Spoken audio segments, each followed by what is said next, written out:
आपको बता दें, विमान बनाने वाली कंपनी एयरबस A320 सीरीज के लगभग 6000 विमानों में सॉफ्टवेयर से जुड़े बदलाव की जरूरत सामने आने के बाद हड़कंप मच गया है। भारत में इंडिगो और एयर इंडिया एक्सप्रेस की उड़ान प्रभावित होने की आशंका है।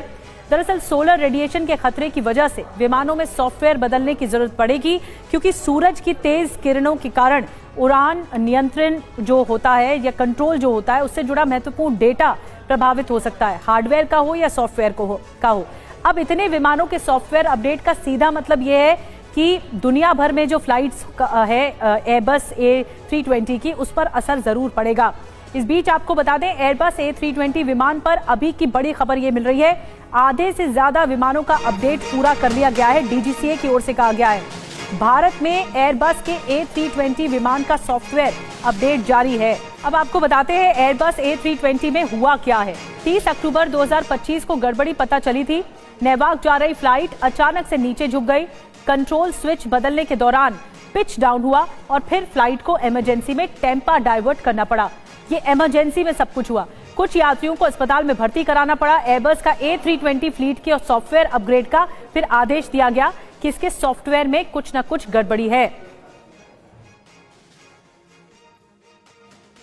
और अब आपको बताते हैं, एयरबस के 6000 A320 विमानों की तत्काल रिपेयरिंग के आदेश भी दिए गए हैं। फ्लाइट कंट्रोल सॉफ्टवेयर की रिपेयरिंग होगी। जिस विमान में खराबी आ रही है उसमें रिपेयरिंग होगी। कुछ विमानों के हार्डवेयर को भी बदला जा सकता है। दुनिया भर से आधे से ज्यादा विमानों पर असर पड़ेगा। एयरबस के 55 साल के इतिहास में यह सबसे बड़ा रिकॉल है। इससे पहले रिकॉल नहीं हुआ इतने बड़ी तादाद में। और सोलर रेडिएशन से कैसे विमानों पर असर पड़ेगा, जो रेडिएशन का खतरा है उससे कैसे पड़ेगा असर, अब आपको बताते हैं। सूर्य से अंतरिक्ष में प्लाज्मा निकालने पर असर होगा। उड़ानों पर कोरोनल मास इजेक्शन CME का असर पड़ेगा। अब CME अगर ज्यादा गंभीर होता है तो 28,000 फीट पर प्रभाव पड़ता है।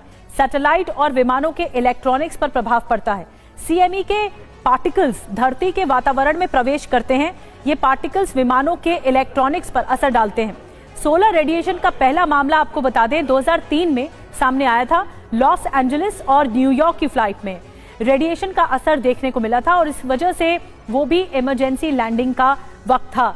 अब एक बार फिर से एयरबस के विमानों में A320 में गड़बड़ी की आशंका है, क्योंकि सोलर रेडिएशन की वजह से तकनीकी गड़बड़ी की आशंका है।